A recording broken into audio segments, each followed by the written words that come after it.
And so I said, look, stop eating industrial seed oils now. Like, don't eat any more, ever. This is corn, canola, soy, cottonseed, safflower, sunflower oils. These are modern oils that our ancestors never ate. You guys, I meet people with weird health ailments and they're just like, I don't know what to do. I do. Go see Doc Wade. So my particular way of practice and nutrition and lifestyle stuff, the way that I live is just, my interests are always looking at how has human health in this modern era been disrupted because of environmental factors. If you know anybody who has some nebulous, difficult to understand condition and they're not finding answers for it, right? Just tell them like it's probably autoimmune. This is what it probably is, right? Oh yeah. It's the body attacking itself. I was in a head-on collision because it's kind of bent and gravelly. We couldn't do much. We just braced for impact and boom. We're bad from there to the point where if I didn't get 8 hours of sleep, I'd pretty well be guaranteed a migraine the next day. You're just like, well, that's just how you're built. And I was, like kind of dejected, like, so that just means like a lifetime of suffering. So I turned my attention naturally from that time period of like, okay, if this guy doesn't have the answers, who does, and how do I find them? I was really interested in chiropractic biophysics because it held the root key answers to my own ailments, right? I'm always on a path of helping myself and my patients get down to the root cause of their problems. Hey, welcome back to another episode of the ADHD Express podcast. I'm your host, Brian Carlson. I've got a great episode for you guys today. I've got Dr. Wade, Integrity Chiropractic, Health and Wellness. We're going to talk about the medical industry, the pharmaceutical industry, how the Rockefellers affected it, and how you can get out of it. Stay tuned. Okay, and there we go. We are going to kick off another episode of the ADHD Express podcast. Thank you for joining us. Spencer, the audio spike helps us line up our videos, and it tends to make people relax. Okay, thank you. There's better ways to do it, but we decided long ago that we like doing the audio spike. Yeah, that's not. Because everybody who's nervous, they chuckle, and then they're no longer nervous. Catches them off. Yep, catches them off guard. So there we go, you guys, explaining the audio spike once again. For those of you who've tuned in with us, you've heard us explain that a few times. And today you've also heard me introduce our brothers. We got Daniel and Joe. Hey. Thank you guys for joining us as always. Appreciate your time here. And we have a very dear friend of mine, and as well as, gosh, my medical provider in a way. I mean, this guy is paramount to keeping me walking, folks. So without further ado, let's introduce you to Spencer Wade. How you doing, Spence? Thanks, Brian, Joe, and Dan. Thanks, guys. You want us to call you Dr. Wade in here or Spencer? Whatever you want. I mean, in my office, people call me Dr. Wade. Yeah. I just established that long ago because I have a young face. Uh-huh. In all actuality, I'm not much younger than Brian. Yeah. Because I have a young face. I usually wear like shirt and tie. Well, and I usually just call you Doc, so it's all good too. That's fine. So that works. Well, cool. So you guys, I'm going to give you a little. So Dr. Wade is a chiropractor, but he has taken I don't even know how to describe it, an absolute passion about health and nutrition beyond just being a chiropractor. And it's been paramount to my family. And pretty much, I send people to you all the time. You guys, I meet people with weird health ailments and they're just like, I don't know what to do. I do. Go see Doc Wade. He'll get you squared away. So we thank you for that. But you want to tell us a little bit about yourself and how you came to be Doc Wade? Sure. I actually wanted to be a doctor since I was a little boy. So I was one of those kids where you pick your profession at 7 years old, and I followed through. Yeah, that's cool. I did want to be a pediatrician, and then the older I got, my interest turned more to natural health. And I grew up otherwise in just a more natural health oriented family. Yeah, I remember that. Yeah, all of my beingness is about prevention and lifestyle. I like to tell people on the outside, I just look like a clean cut white guy, but really I'm more like a hippie, I think. Yeah. Hence our schooly, our bus RV talk earlier. Yep. But yeah, with the way that I practice and the way that I am personally, I really like to think that I'm always on a path of helping myself and my patients get down to the root cause of their problems. Absolutely. So I'm very much somebody who I have little interest in crisis prevention, modern medicine in that sense, although I don't discount its usefulness and surely has a place in healthcare. But the older I get and continue to get, I just see a great disruption to human health by way of lifestyle choices. Oh, absolutely. So my particular way Nutrition. of practice and nutrition and lifestyle stuff, the way that I live is just, my interests are always looking at how has human health in this modern era been disrupted because of environmental factors. Mhm. So, yeah, it kinda governs everything that I do. Absolutely.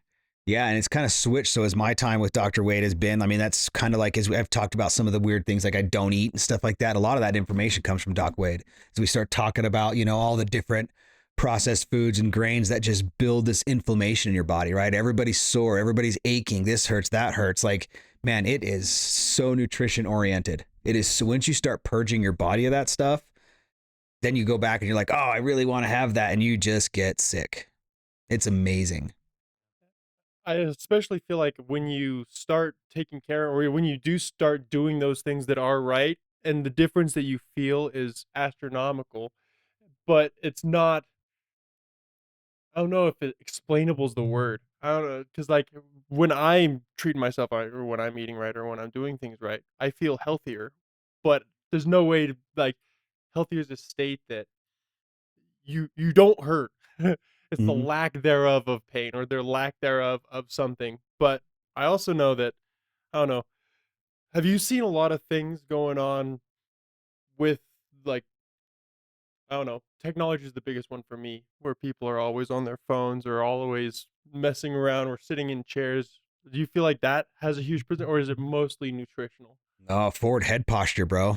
Sorry, I got that. You go ahead and you can. No, That's your. maybe I That's your. should kinda back up and explain how I practice and why, and Oh yeah, probably that's at No, true. that's Okay, probably you at know what? some point, one of you are gonna ask me, "Well, why'd you decide to become a chiropractor?" And kinda start with the inception of it all, and Yep. it might kinda set the tone for, Yeah, like, I think that's. what you wanna know from me. So I've been to a lot of folks. They say you got to kind of try out a few chiropractors till you find the one. And so in my life, I've been through a bunch of different ones that guys have done great work. I had one guy I really liked who quit, went back to school to become an RN because he felt he could do more on the front lines than he could as a chiropractor. But even he had a different practicing method than what you do. So if you want to go ahead and tell us a Right. little bit more about Yeah. that, because it is special, it is different. I know a lot of chiropractors, and what Dr. Wade does is incredibly different. So, People step into my office and, we do a lot of rehab and stuff, and I'll explain that here in a bit, but the longer they're with me, they realize that the undertones of my office all speak to prevention, to lifestyle, and that unless my patients are doing that, they're cutting themselves short. Anyhow, so I was a pretty sickly kid, I guess. I grew up in a pretty big family, but I was the kid with the chronic health problems. I'd miss school because I had asthma, and my mom had put me in a little pup tent with a little humidifier vaporizer in hmm, there to nurse me back to good health. There were times when I'd get eczema so bad that I would scratch myself till I was bloody. I'd give myself staph infections. Those are atopic disorders, asthma, allergies, eczema, stuff like that. I was allergic to like everything: milk, chocolate, eggs, nuts, everything. I had done some allergy tests as a little boy. My mom was alarmed and startled to find out that I don't even remember who she took me to. I was so little, but the practitioner stated that I was allergic to everything except rabbit meat and venison, which isn't to say I grew up on rabbit meat and venison, but I was a pretty ill child. Um, and really, I didn't give it any thought. I lived like any typical child. I would kind of deny these lifestyle constraints that I had hmm, because I wanted to just be a normal kid. So, candy and sugar and just, the junk that we all crave and want, especially as kids. I didn't give it any regard, but I did as soon as I started reaching kind of early adulthood. In fact, even in high school, I mean, I stopped drinking soda and started taking measures to improve my health. Just because as a young adult, as an older teen, I started to realize that my health was impaired, my strength, my endurance was hmm, impaired unless I made better choices. yep. And so, about that stage in my life, my youngest brother was in. He started having crazy health problems. Started having grand mal seizures. Oh, geez. Like the first time we called paramedics. I know Brian has a background in stuff, firefighter stuff, but we called paramedics. We didn't know what was going on. I don't think any of us had ever seen a seizure, especially not a grand mal seizure, like convulsing and foaming. Oh yeah. Like eyes It's rolled a back. grand mal for you guys is the worst seizure. That's the Yeah. top. Those what Yeah. Sarah has. Where sometimes a seizure is like somebody's just a little bit comatose or just kind of like not quite there. Now this is like full on, like what's going on. He's convulsing. Um, and I witnessed after that period of time, my mother, in her wisdom, decide not to pursue a conventional path for my brother. in terms of medical help. It would have meant like a lifetime of anti-seizure medication. It's not a good life. Mm-mm. She looked to natural means and chased down chiropractors that really specialized in type of work in the neck. I can maybe describe that later. But I watched him come back to life over a series of weeks, months. Those grand mal seizures stopped. He's married today. He's pursuing a degree. He's otherwise like pretty normal. You Mhm. wouldn't know it. Um, there was some nutrition involved too. And that was kind of a clincher for me at that stage in my life as to what I wanted to do with my life. Okay, sure. Not long after that, I was in a head on collision. I was like on the other side of the world. I was in Australia. I was serving a 2-year mission for my church. Mhm. I was in a bad head on collision. We were in Australia and I was a passenger. We were on dirt roads in the bush, like literally the bush there is like the forest. So that's what that Mhm. we were like up in the hills in the bush and came around a pretty sharp bend on a dirt road. I wasn't driving. The person who was driving knew the roads well, but didn't know somebody was coming the opposite direction, drunk on the wrong side of the road. Driving like Americans, right? Because it's Yeah. opposite there. So they're on the wrong side of the road like Americans. So because it's kind of bend and gravelly, we couldn't do much. We just braced for impact and boom. And all the problems that I already had, not allergies and all this other stuff, but I was also a chronic headache sufferer as a kid. Still deal with it to a point, but I've learned a lot of natural health strategies to cope. But got in this bad head on collision, and the headaches that I had as a kid just escalated Jeez. super bad from there to the point where if I didn't get 8 hours of sleep, I'd pretty well be guaranteed a migraine the next day. I'm kind of the headache sufferer that, like, not just like take a Tylenol or something and you're good. Like, sometimes they're so bad, like I'm rendered useless. Mhm. And they got really bad after that head-on collision. And I did get some chiropractic care. I got some help, but it was kind of like we are talking about earlier. It was kind of symptom based. It was just like Mhm. pain and a little crack and on your way. And I there was this particular chiropractor that I liked that I went to who he had a nice touch, nice bedside manner, very professional. He had taken X-rays of me, and I finally asked him after a few visits, "Hey, I get a little temporary relief, but the headaches just kind of come back. What do I need to do to fix the problem?" Right? Because already my mind was kind of in that space, like, Mhm. what do you got to do to fix stuff, right? Fix it. How do you get to the root cause?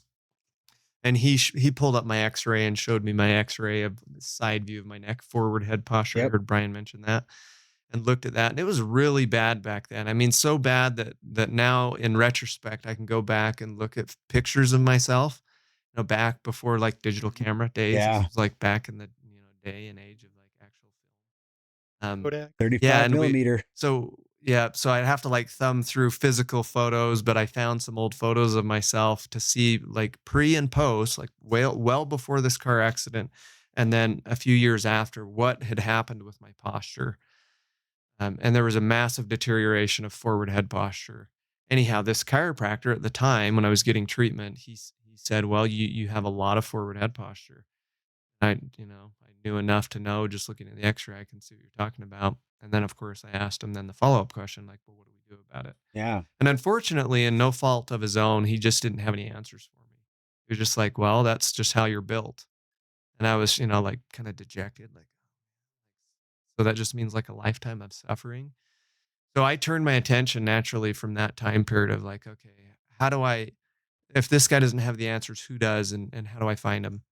So it was a couple years later, and I was back here in the States, and I came in contact with a chiropractor just with a different practice approach. Mhm. And he invited me into his office. I was in undergrad and was considering chiropractic as a profession. The only other area of interest I had pursuing professionally was medical illustration, actually, Oh.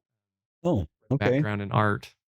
And I didn't think I could support a family very well with an art degree. So I was like, I'm not going to like, earn a master's degree and then like I'm just a freelance artist, like starving to death. Right. Anyway, so I continued with the chiropractic path. I found this guy that just like opened up my whole world with the practice approach that I use and continue to use called chiropractic biophysics. Oh. Mhm. And the purpose is to remodel the shape of the spine, restoring vitality through structural improvement, actual verifiable like structural improvement. It's very science based, very published. the most published area of chiropractic is gravitate to only things that are evidence based, as we say. Mhm. Anyhow, so that guy taught me a ton. I went to undergrad, finished my degree there, and then I looked for a chiropractic school that taught the methods that I had learned from this chiropractor that I shadowed. Mhm. And so I went to the Bay Area in California where they taught this particular technique, chiropractic biophysics. I was the club president in school while I was there. I took their elective classes. Um, I was so gung ho about it that I continued to I flew around the country at the time because I wanted certification in that technique. So I'd go to Georgia and I'd go to Florida and I'd go to various places to continue learning what I did. When I got out of school, I went and practiced for a chiropractor in Washington State, and he used nearly exclusively those methods. So I wanted to be in a successful practice that I could internship in, essentially, and did that for 2.5 years, and then we left there and came to Utah. All throughout this whole journey, as we talked about in the beginning, I was, of course, studying nutrition and lifestyle stuff. I was really interested in chiropractic biophysics because it held the root key answers to my own ailments, right? Which isn't to say it solved everything, right? We can't Right. fix everything. Sometimes damage is irreparable, but it unlocked the key to me recovering the health that I had lost from that car accident, and is a technique that's addressing root cause at its finest with chiropractic care. And then because of my childhood issues, and I was really vested in studying nutrition, studied a lot of it in chiropractic school, and as I've continued to be in practice, and I started moving into kind of a whole other area called functional medicine. Okay. And I've kind of slowed down a little bit, but that's if you find me in my office and I'm just reading or researching, it's probably researching this thing that we call functional medicine. Functional Yep. med and, Yeah. do you have, like, spark notes on it or just, like so functional medicine is the things that you're already doing now or the things that you're going into or searching? Yeah, I've just kind of I've gone back and forth. It's kind of hard, and anyhow, I just wanted to I wanted to share that whole story because I Yeah. think it would encapsulate who I am and Mhm. why I do the Why things it's that I important. do. But yeah, to not like muddy the waters. Now I've talked chiropractic and introduced this thing called functional medicine. But functional medicine is it could be a chiropractor, it could be a medical doctor, it could be a naturopath. Um, Be a massage therapist. yeah, they can study it. They can't administer it in the same Okay. way because they don't have license to diagnose. So Gotcha. you still have to have credentials that allow you at least diagnosing I didn't capability. realize that. Okay, sure. But when it comes to phlebotomy, like drawing blood and all this other stuff, so functional medicine is a practitioner who is looking for root cause of chronic conditions, demanding lifestyle change, and incorporating things like supplements, in more rare instances, medication, using cutting edge science, including diagnostics. And so I mean, like, this is not the 1800s anymore. Like, people in a westernized nation like the United States are not dying of like smallpox and yellow fever and diphtheria and stuff like that, right? Right. Gone is this era of extreme focus on infectious disease, although it's still super weird that it's still perpetuated by stuff like COVID-19. Yeah. Not to discount its seriousness and that it wasn't a real thing, but we very much, all of us we're still growing up in a nation that has this acute hyper focus on disease eradication, Mhm. particularly infectious disease. So we have this mindset that all bugs are bad, and like, Yeah, sanitize everything and wipe bugs out. This is not human physiology. yeah. We have good emergency medicine to contend with things. Granted, COVID-19 was complex, right? Complex, but in general, this is not the 1800s. This is not yesteryear. Nowadays, like we all know, right? It's cancer, it's diabetes, Mm. it's heart disease. These are the primary killers. And then, unfortunately, like there's this burgeoning like other field of like autoimmune conditions, Oh, of which my patients show up and they tell me they have back and neck pain, and then we go down some rabbit hole explaining some gut, skin, brain, heart thing, and I'm just like, oh my goodness. The patient's like, what do I do? I've already seen all these specialists, and I'm like, functional medicine. It's probably autoimmunity, right? mhm. Autoimmunity. You guys all know somebody with an autoimmune condition? Oh, yeah. Yeah, pretty much if you know anybody who has some nebulous, difficult to understand condition and they're not finding answers for it, right? Just tell them like it's probably autoimmune. It's Because it probably is, right? Oh, yeah. It's the body attacking itself. And these conditions are like just astronomically like in their prevalence. It's crazy. And is it because of the famous GMO, or is it actually, like, is there a reason for it? Do you think Yeah, you know? yeah. I mean, there's tons of theories, and I have, of course, have all my own suspicions. But yeah, the autoimmune thing is most definitely something that a functional medicine practitioner is going to approach with some of the best urine work and blood work and saliva and tests that are very cutting edge. But yeah, the autoimmune thing, it's yeah, no doubt it's lifestyle, it's GMO, it's a lot of stuff. It's Mhm. environmental pollution, disruption to the human gut. It's a lot of stuff. I mean, this kind of stuff, like I'm sure I could fill your hour and Oh well yeah. beyond Mhm. just by talking about this stuff. I But mean, if you remember when I first asked you on the show, I was like actually gonna be like, hey man, I would really like to have you on a few times. Do you remember that? So I yeah, think maybe right now we can kind of just get this overview and establishing you as somebody that I respect and look up to and kind of depend on for my well-being. And then maybe as we get, this is kind of this big introduction. And then I think what I'll do is maybe I'll plan a few episodes down the road where, hey, we're going to kind of hyper focus on yeah, this, hyper focus, do the whole episode on nutrition, on whatever, body for sure. mechanics. I think that might be. And then that way you could just we'll just talk about stuff today Right. and we'll Yeah, just do a my few my others favorite patient is they show right here up. in the room. Yeah, Just exactly. And maybe soon to be Joe or Dan. kidding. Just kidding. That was funny Um, though. people come in with all the standard stuff in my office, right? Back pain, neck pain, headache, sometimes radiating pain, numbness, and tingling. And I love to treat all of it. Mhm. But my favorite patient is somebody who comes in and their health is just kind of in a dismal place, right? They're suffering with just all the standard chiropractic stuff. They got some other weird stuff like autoimmune stuff going on. They have no idea what to do. Like I have a guy right now. I don't know how old you guys are, but he's what are you, Dan? 24. Yeah, just probably like your age, 24 or 5. And he's already seen specialists. He's like flown out of state to do stuff. Some of which I think is good and some of which I think is like, look, you're never going to find an answer to this. So I had to kind of like, can we just talk about your stuff cuz I can help you with the chiropractic stuff, but you have all these crazy things going on. He's 24 5 and considering applying for disability. Ooh. It's just awful. Awful. So I have to just with my patients, those that are open, granted, like many are not open, right? So I don't broach these conversations with them. No, Mhm. which is really sad too. But Yeah, it's really sad. You got to meet people where they are, though. And I, put little feelers out there in my questioning. And depending on where they are, those that are open, I just sometimes have to have like a heart to heart. Hey, can we just talk about your health? Because I think to this guy, you're probably going to search the world over and you may not find quite the answers you're looking for. But in the meantime, why don't you start with getting really healthy? And it's like, a pretty good idea, right? The guy's going to apply for Like disability, right? Mhm. And by healthy, I mean especially like nutritional change, mm, right? So I gave him just the smallest of advice. He's 25 or whatever. Mhm. Do you think he eats very good? No. Yeah. I Yeah. don't. Yeah. Not good, right? Has he even like connected the dots? No.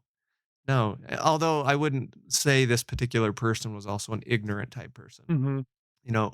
Open-minded, had some awareness of some things. And so I said, look, stop eating industrial seed oils. Like now, like don't eat any more ever. This is corn, canola, soy, cottonseed, safflower, sunflower oils. These are modern oils that our ancestors never ate, right? And this tips the Point. scales to inflammation like big crazy. time. So every problem coming in my office is going to be magnified when one's lifestyle choices, their nutritional choices include an abundance of this stuff. Huh. So French fries, fried chicken, all this stuff, dude. Seed oils, man. it's a disaster. So of course I tell everyone stop the sugar, right? Everybody knows that, but a lot of people they don't realize like how bad these are. This is in terms of inflammation and the stress put on the human body. This is just awful. So guess what? Next visit comes back in. What does he tell me? He quit it all and he feels great. Yeah. not like perfect, but he's like, already I'm starting to feel a lot better. Like, yeah, powerful, huh? And see, this is the thing with prevention is who's going to have these conversations with people? Yeah. Because like somebody wise once said, there's no money in prevention. Nope. There's none. I didn't make any money off of offering that. I just take great satisfaction in helping somebody, in a way that is going to benefit his life forever. Some of that stuff's kind of hard. Some folks like, there's the whole expression, you can't, you can lead a horse to water, but you can't make him drink. Actually, you can. You can lead the horse to water. You can stake him right in front of the bucket of water and you salt his mouth. You rub salt in his gut. We just watched this on what's his name's podcast, right? You salt the horse's mouth. He's going to drink water, right? But you can't do that to a human unless you can chain him to the kitchen and just have Whole Foods in the refrigerator. I mean, I guess you might be able to. Like some kind of strange torture, but yeah, I don't know. Just how my kids feel about me. Yeah, describing my house, Brent. I know, right? I'm describing most people's houses, unfortunately. That's actually the problem. I and you probably get it a lot too, right? I don't know if you do. I get it all the time where people are like, "Oh, well, you're just lucky you're skinny." And it like drives me insane. I exercise every day. I don't eat sugar. I don't eat grains. Like, no, it's not luck. It's pure nutrition and exercise. Yeah, we could have like, I'm sure, a whole hour conversation about this. The philosophy or the psychology behind one's consideration of their own health, right? Like, how does one person, like from their childhood all the way to their grave, think that their entirety of health problems are just to be chalked up to their genetics? Right. Whereas another person thinks they have a great sense of autonomy and power over their health outcomes.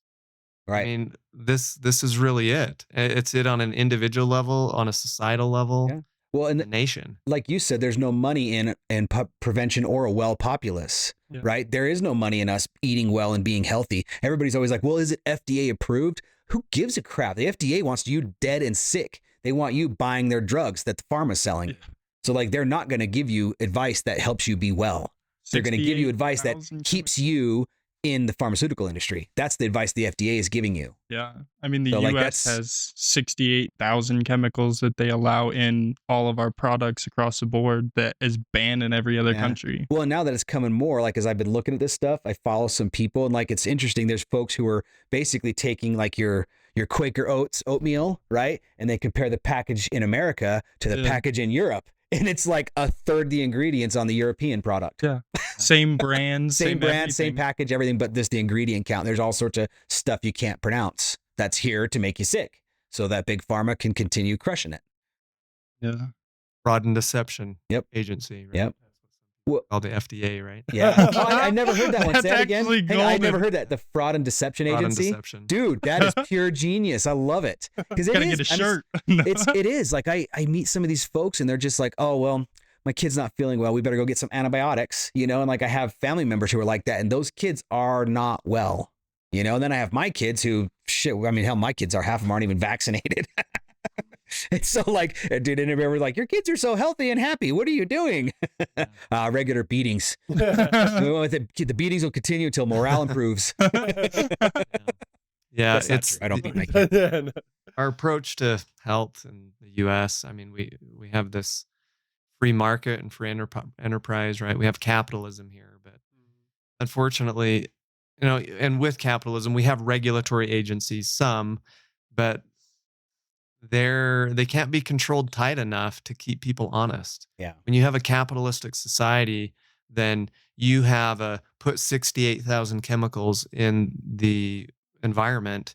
And then if there's enough evidence that enough people are sick, then we can consider removing it, right? Mhm. It's easier to ask for forgiveness than permission, Yeah. right? That's what capitalism has done to our food supply, to the environment, and I'm not an environmentalist. It's just when you have mega corporations that are so powerful, when they're only interested in their bottom dollar, do you think like their uppers in their companies, their boards have interest in like considering the health ramifications of the industrial chemical they're producing? Nope. No. Right. It's like, if one of their scientific officers is like, well, there is some evidence that is actually harming such and such, right? Like just bury that or nobody's going to look at that, right? It's just really sad when you don't have the best interest in mind in terms of health of like the populace as a whole. yeah, you're going to end up with like this just disaster of a problem. And Yeah. then this revolving door between industry and the regulatory bodies. So you have figureheads, in the private sector that then are in like the government sector, and how does stuff get approved and how it's like they're Gets just, approved by who pays them the most. yep, whoever pays them the most. And I could cite specific examples of like something that wasn't approved because there was too much overwhelming evidence, but then overnight it was approved Yeah. because the former CEO left the company and now works for the FDA. Yeah. Gave How it funding to Like, some oh, look, Yeah. magically government. it's approved overnight Mm-hmm. because he's a shareholder, Yep. Yeah. Right. There stock it is. in that particular thing. It's bad. I don't know that I would want to trade our government or just the way that we have things here in the United States for elsewhere, but there have definitely been consequences of The money well, the and some of it money and comes the back power. to Rockefeller. So when Rockefeller had the monopoly on all the oil companies, right?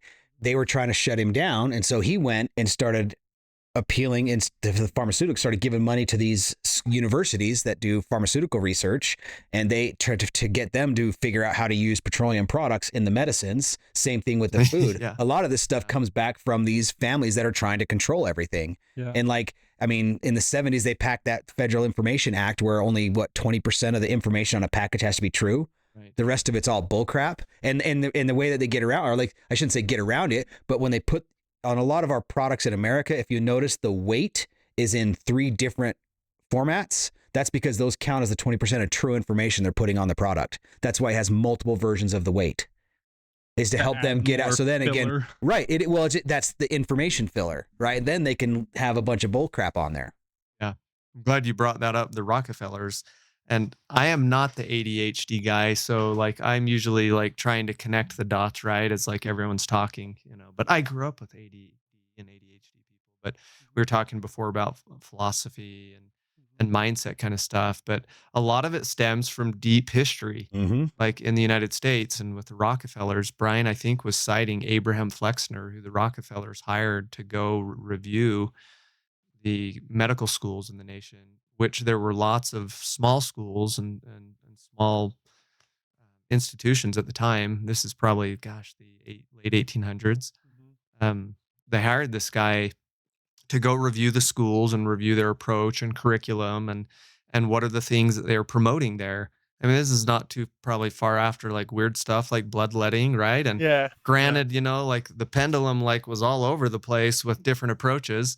But that lends to innovation, right? And Yeah. that lends to like that's how a free market should work. Anyhow, so he reviews, Abraham Flexner reviews all these schools and then later returns all the information to the Rockefellers and publishes what became known as the Flexner Report. Oh. Oh. And guess what happened after the report? So the Rockefellers, who of course have financial incentive in pharmaceuticals, seeing the beginnings of the pharmaceutical industry rise and like, wow, if we just kind of can take hold of that, we could be massive profiteers, Mm-hmm. right? And so with the Flexner report, then the Rockefellers take their money and they go to those schools and say, hey, we'll continue to help fund you if you will make pharmacology the standard of care, the standard of medicine, meaning you Mm-hmm. promote that like that is the true answer and that is the cure. And nowadays, these ideas having filtered down from this original report are such that say you buy like a little bottle of supplements and it has something natural like echinacea or something on it, a plant that's been used for hundreds, thousands of years to aid the immune system with healing. You can't list stuff on there that says this has been known to cure the common cold, right? Or the flu. Yeah. But a jar of chemically synthesized stuff in a laboratory that has really no place in human physiology, not that it doesn't serve a purpose to accomplish something sometimes, but that bottle of medicine can state a cure, right? Like in my mind, it's like, how is that even possible that like something that may serve a purpose in quelling like a massive infection or gosh, it could be something like anesthesia that clearly is important, but none of which is good for the body. I mean, make an argument that chemicals, pharmacology is good for the body. It's not good, Yeah. Yeah. right? Hard To argument. be used in crisis intervention is what I teach my patients. Does modern medicine, including surgeries, including pharmacology, does it have a place? Absolutely. It's called crisis intervention, right? To save somebody's life, to get them out of a really bad place. Yeah. But after that, like, yeah, you don't want more of that. None of it is good for the human body ever, Mm-mm. ever, right?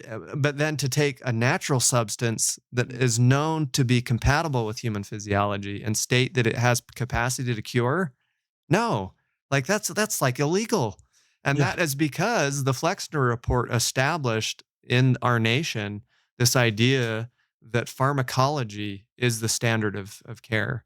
And so any natural health practitioner, be it a chiropractor, a naturopath, and they're delving into stuff and maybe there's something to it, maybe there's not.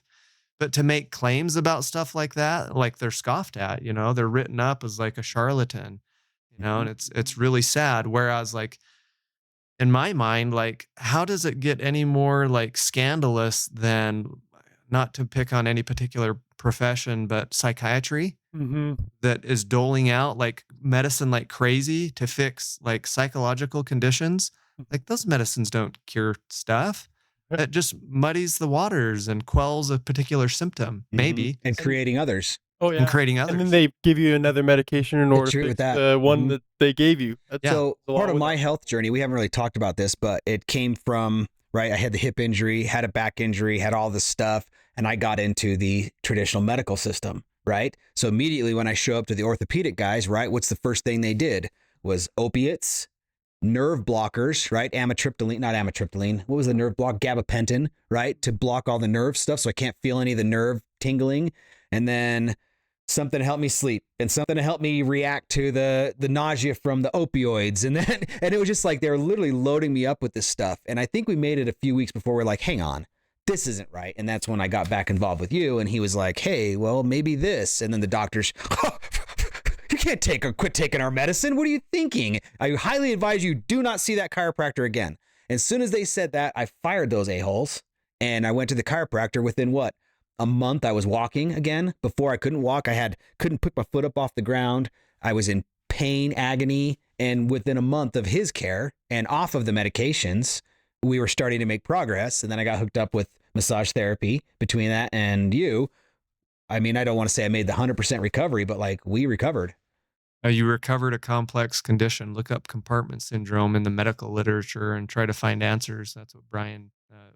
Well, it really was like a whole like Gamut. cascading like problem, but yeah, it ended up being some conditions that I know modern medicine doesn't have any answers for. But wise is the person, perhaps if there's a message of today's show, who knows when to utilize modern medicine Yes. and when not to. Right? Yeah. What If did you call people it? could just Functional medicine or yeah, functional medicine. Yeah, that's what we were talking about in the beginning, which is to helping people find answers to chronic conditions using natural means.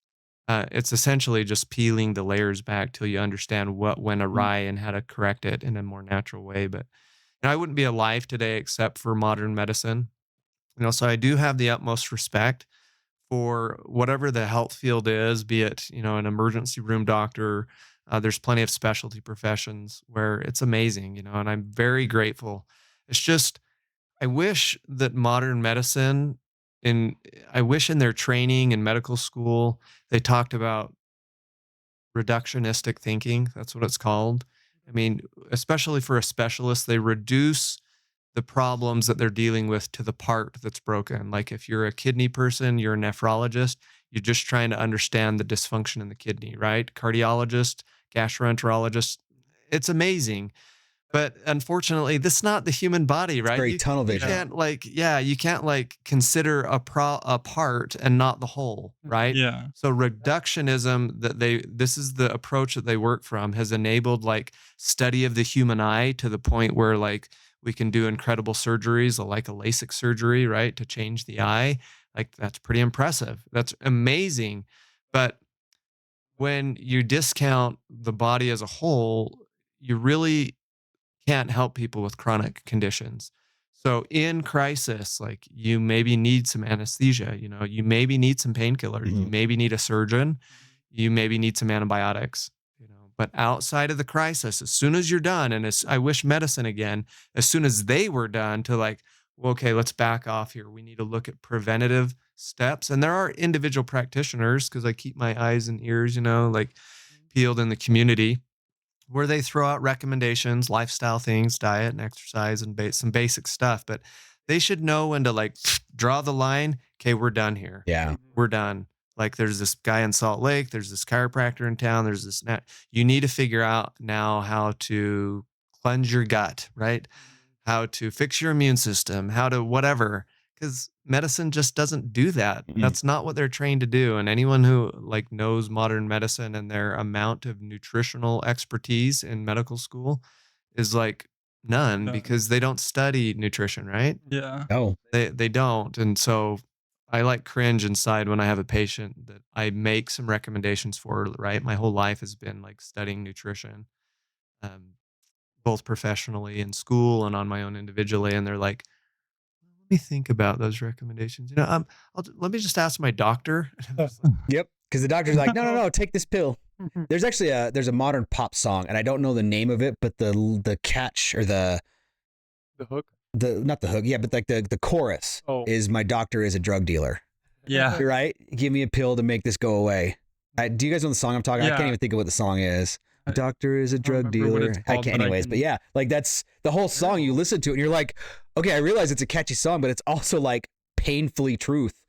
Yeah. You know, like yeah, some people get it. And I don't know how their life, they come into my office and they somehow figure it out. They're Mhm. like, overuse of modern medicine is going to make me more sick. Yep. I'm like, I'm always curious, how did you come to that conclusion, right? Like, surely the more prescriptions Yeah. one is on, and the more visits to their medical doctor through the course of one's life, it does not equate to better health. It Well, no, equates to worse. and if you And may, some people figure it out and some don't. one of the simple ones that you taught me is vitamin I. Everybody lives on vitamin I. Do you know what I mean by vitamin I? Ibuprofen. Everybody's like, oh no, you just take ibuprofen. It doesn't hurt you at all. It does. It messes up your stomach, your gut biomes, all that stuff. So I was living on ibuprofen. I mean, I was every, 800 milligrams every 8 hours, no matter what. And it wasn't until going through all that stuff to where I'm off of it now. And now again, right, they talk about, oh, well, medicine doesn't actually work. Dude, I'm telling you, once you can get your gut set right and get that ibuprofen out of your system, magnesium and turmeric, it's like taking 600 milligrams of ibuprofen. Yeah. Once you get your body a little bit healthier, like we talked about that on one of the very first podcasts, remember, with George, and he was like, what? No way. And I'm like, Yeah. yes, way. Right? Like everybody is deficient in the ums. Yep. That was a quote you said to me once. Yeah. And it's something I remembered. So I do potassium in the mornings and I do magnesium at night. Yeah, I was listening to a podcast that was kind of interesting, and it was someone who went through to be a pharmacist, and so they went through the schooling, and they quit just before they finished because they couldn't understand why 60% of the drugs that are produced have a natural Counterpart. counterpart that does the same thing, and then they're synthesizing that, pretty much trying to make a copy of that plant or organic thing into something that they can use as a drug. Sure. And I thought that was pretty interesting that he said 60% of them, because that's a lot. I mean, we have a lot of different medicine out there. Sure. And to hear that, I was just like, wow, like that is crazy. Yeah. I mean, it's kind of dark too. You can't patent Mother Nature. Yeah. That's what it boils down to, Right. right? So when it comes to a laboratory or a company that makes chemicals, there's massive incentive for them to manipulate something that maybe God or nature, however you want to look at it, already engineered in That its purpose. purity Mhm. for that purpose. But they have to modify it so they could patent it, so they Yeah. can make money. Patentable chemicals. Yeah. Well, and it's crazy how many of them there are out there. Like, Well, more here in America than anywhere else. yep. Yeah. We've been recently we've had a thing. So our dad has really gotten into. Oh yeah. Yeah, he's recently really gotten into asking that question. It's like, why in the world are they making fake stuff to put into us that real stuff out there is going to help us way more, or just help you in a healthier way? And one of the things that he's found and discovered, are you familiar with fenbendazole, or have you heard it? It's It's kind of an offshoot, but it's basically it's a dewormer. It's that's what it's Those mostly sold as in parasites. the FDA website and things like that. But it helps kill off all of the worms and things that are inside of you, and it makes it so your body's able to heal faster. That's the current developing theory, I believe. But It's like ivermectin. yeah, It's almost the same thing, yeah. Wait, that's terrible. The government says that'll kill you. You can't take Oh, that. very dangerous. Only Now well, they're it was only dangerous when COVID came out. Right. It was totally safe and well used product until COVID happened. safe. It was like a Nobel Prize. Yeah, right. Yeah. And I love it because people are like, "That's not for human consumption." I'm like, yeah, actually, it is. eh, Like, they have types that you can buy for animals, but Yes. like they also have human version. one of the craziest things that we've seen with it though is we've had 3 or 4 different people. 5 now. Is it 5 now? Basically, our dad started taking it after he heard a few things about it, and then it's literally just a little bit, and you mix it with like a fatty substance so that it's able to disperse throughout it, and your body's able to absorb it better. But we had our uncle Chuck, who he was diagnosed with late stage cancer. Like they found it, and it freaked him out. Terminal, yeah. They told him he had like 3 months to live. And our dad turned him onto it and he said, "Hey, I'm gonna just send you this. Just try it." And within 2 to 3 months, It was actually like 2 weeks later. oh yeah, it was. Man, time flies. Yeah. But with it, within that time frame, he went back to the doctor after taking it daily, and they couldn't find any cancer, and it was all gone. And not saying that it wasn't the treatment that they were doing, To be fair, he was also on chemo and things like that, but but he wasn't the only one too. We also had our Well- aunt. yeah, and there was someone that takes care of our uncle. He had leukemia, and they pretty much told him that he wasn't gonna make it. Oh, I started taking it last week, and I already like I feel healthier in general. But it's like it's a hard thing to describe because it's not like I'm overly jumping around and I've always been jumpy and running around, but it's more of just like I don't know, I think clearer, or I I I don't have to deal with the ADHD fog as much. I feel like that's one of my biggest things with it. And you're not actually allowed to purchase it in the United States. Oh wow. You Hmm. actually have like the only people that are allowed to purchase it are medical research facilities.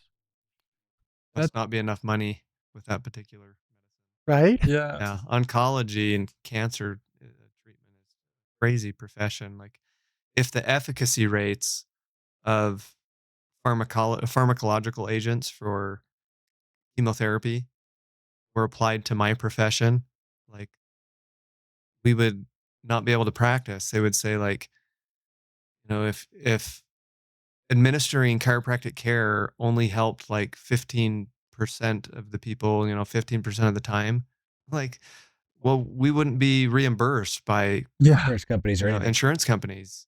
Medicare would not cover it. Hmm. But yet you can have a cancer diagnosis, go to an oncologist, and you say, "Hey, doc, what's my prognosis?" And they're like, "Well, death." Yeah. Well, what are my options and choices? Well, under chemotherapy, your chances of living are 10%. And then thousands, like tens, maybe hundreds of thousands of dollars can be poured into helping a cancer patient with chemotherapy when the prognosis is death Yeah. and it's still covered, right? Statistically, It's like, could you apply that to like a natural health field?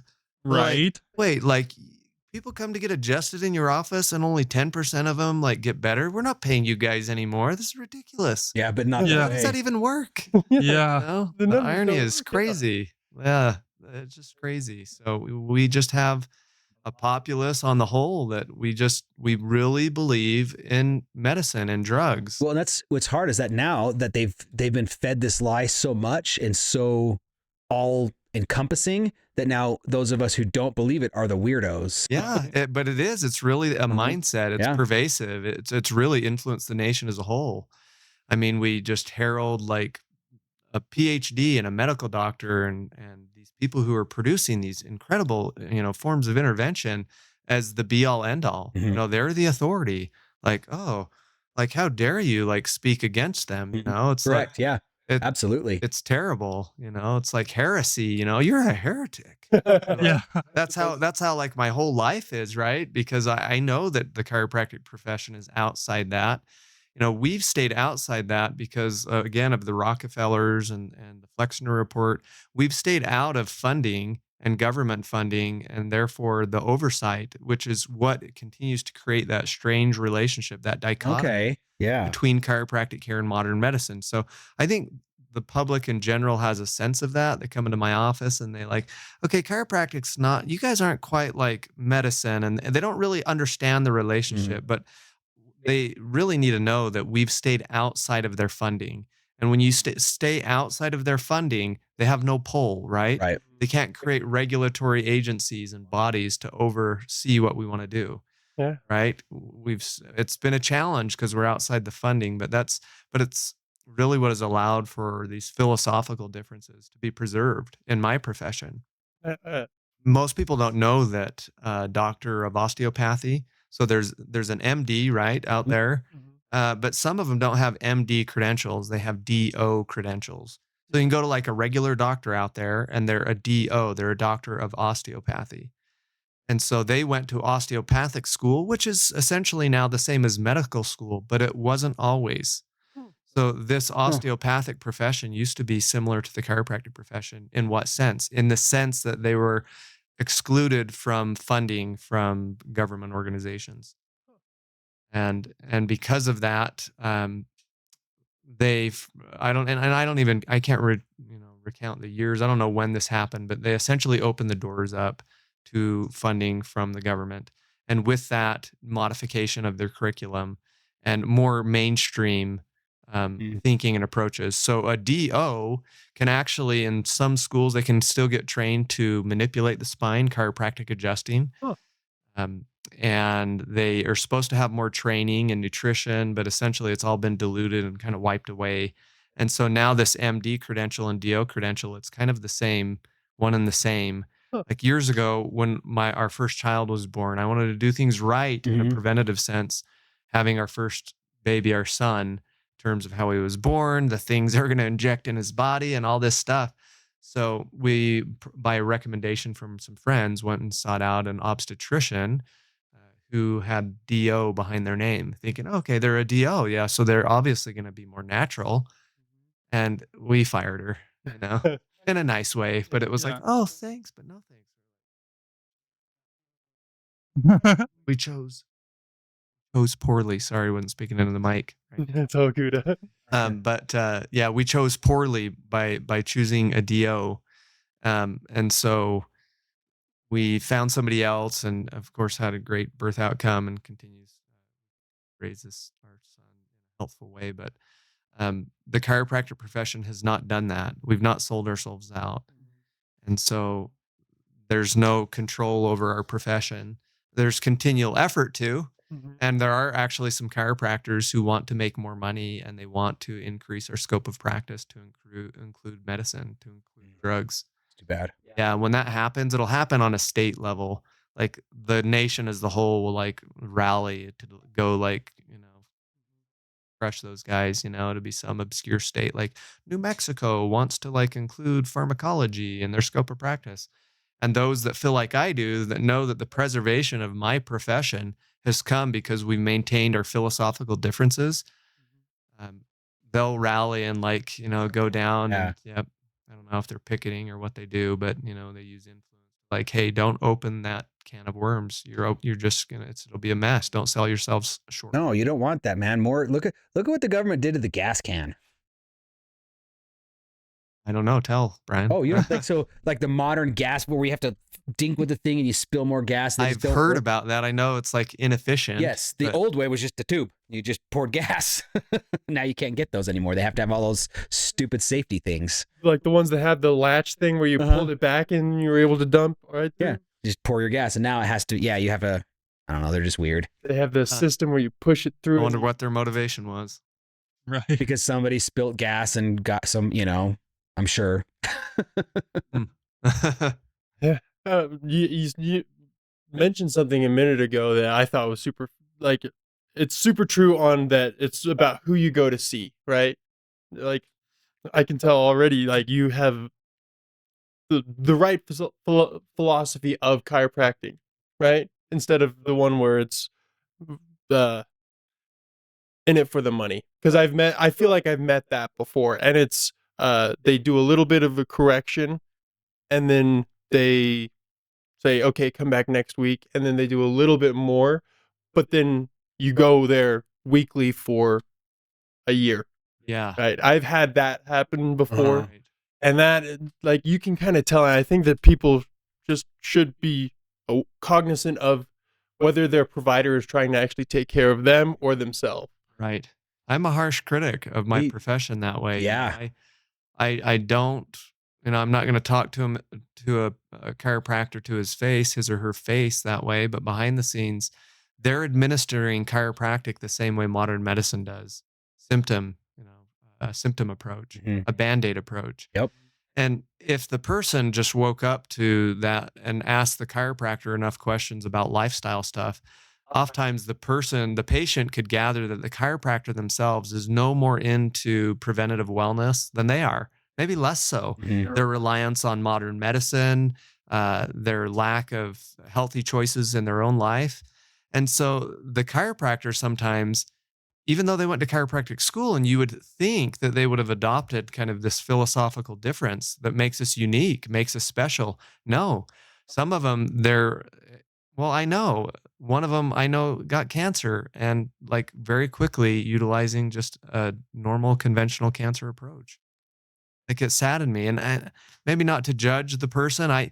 Maybe there weren't a lot of choices, but like, I would sell my practice and move to Mexico and live on the beach and eat organic food. Mhm. Like, Yeah. seriously, I would not do that. It's just so against my moral underpinnings, like, and so, yeah, if a patient is accustomed to modern medicine and they go to a chiropractor and they just want their back pain to go away, and that's what they're doing, and it has nothing to do with prevention and lifestyle, well, I guess that's fine, but they're not really on the path to wellness, and they're not being taught and educated, No. right? There's a huge, so yeah, I actually, one of the first chiropractic experience, I had gotten in an ATV accident, and I ended up having a couple of fractured ribs, but he kept telling me, no, we're just going to keep adjusting because, and he used the analogy of, if you put an elastic and you wrap that elastic around your finger until it is just as tight as can be, he goes, it hurts, right? Yeah. And he goes, and if I peel one piece of the elastic off, it doesn't feel any better.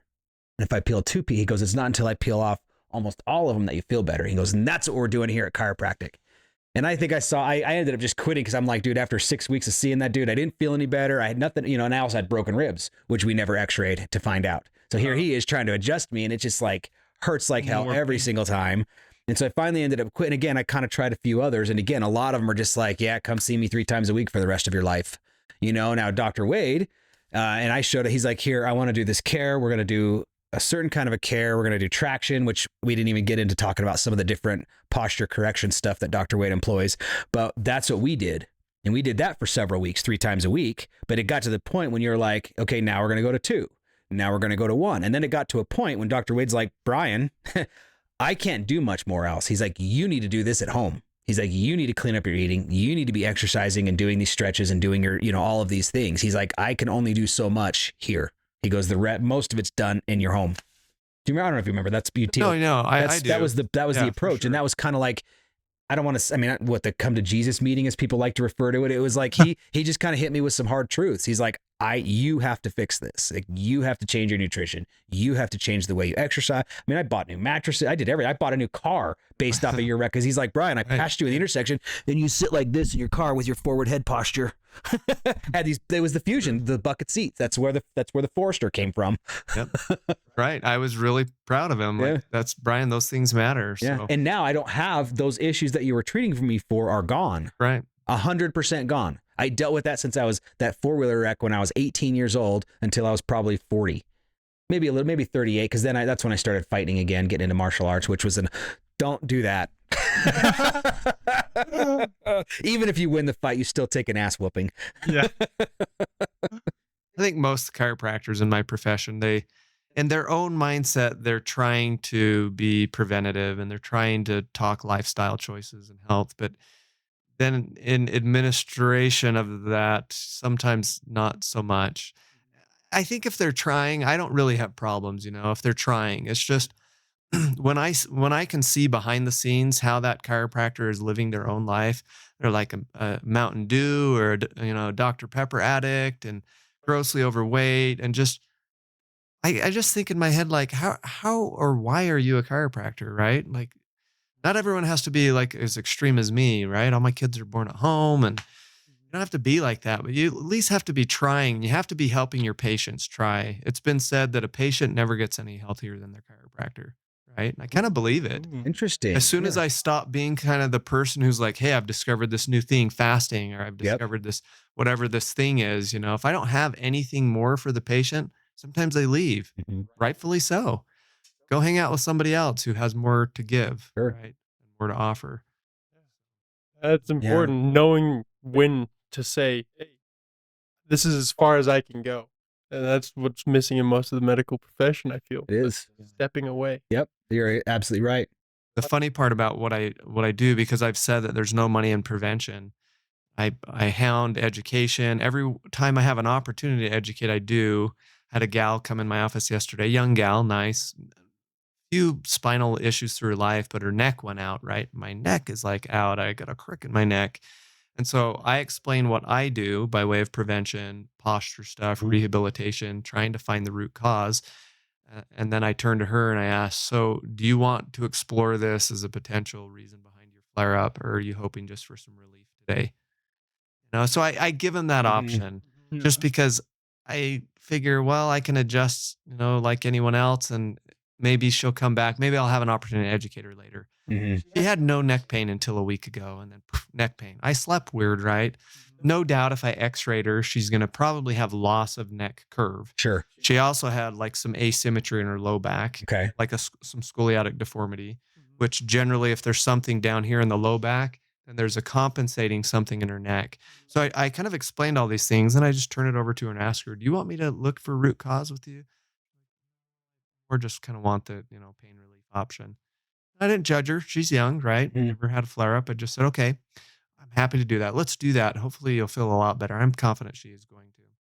But I said, should these things become more of a problem in life, you got to remember like the shape of your neck could be the root cause. When you decide to investigate that, we can look later. If a chiropractor on any level, however they communicate it or encapsulate it, into the, I don't know. I hope that they're helping their patients address the root cause and to look at lifestyle Mhm. and to change things about the way that they're living. I think that's a chiropractor's role. I think it's our job. I think it's like our purpose. If we don't do it, who's doing it? Yep. Nobody. Nobody's doing it. I mean, the naturopath, the massage therapist, your friends, right? But in medicine, who's doing it? Nobody. Nobody's doing it because there's no money. Nope. There's no money in it. Those guys are too busy. Yep. There's no money in healthy people. And what would you treat? What would I treat? I don't know. I guess I'll be out of a job. I believe Jesus will come again one day. I'm a Christian, right? My kids the other day were like, Dad, when Jesus comes again, there's like no pain or suffering. I was like, yeah, you're right. You're not going to have a job, Dad, when Jesus A garden. Oh, I'll farm and garden. yeah. Guess not. Be a medical illustrator or something. I don't know. Yeah. Garden or farm. I'll do something. Yeah. Do something else. That's Yeah. awesome. Well, cool, you guys. On that note, that is about as much time as we have for today.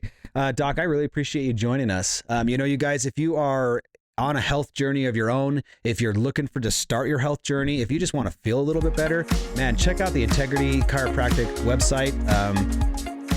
Talk to Dr. Wade. Come out here and let's visit with this guy, and also leave your comments. If you guys have stuff you want to see us talk about on the show, now's a great time. Subscribe, leave your comments, and we'll just get Dr. Wade back out here and do another episode with him. So thank you so much for the time today, and look forward to doing this again. A lot of fun. Thanks, Brian. Yep. Thanks, guys. Have a good day.